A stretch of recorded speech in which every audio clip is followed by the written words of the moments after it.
In an era where it's almost a foreign concept for the younger generation to buy a newspaper or wait for the 6 o'clock news in order to get their daily dose of journalism, how do we ensure that when they do consume journalism, it is ethical? The 2018 Digital News Report of Australia, conducted by the University of Canberra, found that the overall consumption of news in Australia via online platforms has surpassed the consumption via offline platforms.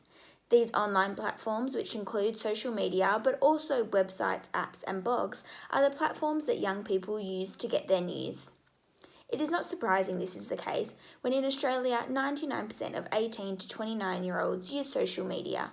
Young people are used to having and expect everything at their fingertips and receiving instant gratification thanks to the internet, and the news is not an exception.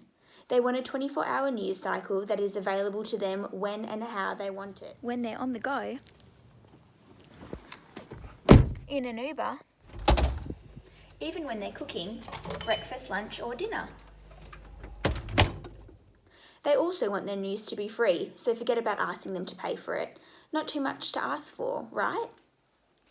Unethical journalism includes stories that are not based on fact or fake news, as well as stories which are not well-rounded or researched. With social media having the ability to spread content like wildfire, these stories can often be shared around the world and consumed by users in seconds. These stories appear on users' news feeds, often with the clickbait headline and engaging graphics, and before you know it, it is being recognised as fact. So, in a world where unethical journalism is rife and social media is king, what steps should news organisations who produce well-rounded and researched journalism take in order to appeal to the younger generation? Firstly, the importance of ethical journalism needs to be highlighted.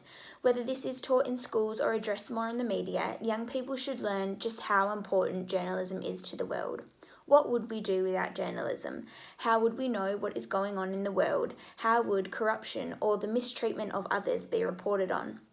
The younger generation need to be informed that without ethical journalism, we would be a misguided, ill-informed, naive bunch. Secondly, news organisations that produce ethical journalism need to dive head first into the beast that is social media. They need to have their content readily available, engaging, aesthetically pleasing, visually appealing, and interactive so that their news stories stand out and are easier to find and consume than that of unethical journalism. Some news organisations like CNN are already starting to do this, with Anderson Cooper's Facebook news show Full Circle. It is a daily live news show designed specifically for Facebook that interacts with its viewers in the comments and produces real-time, informative and engaging news.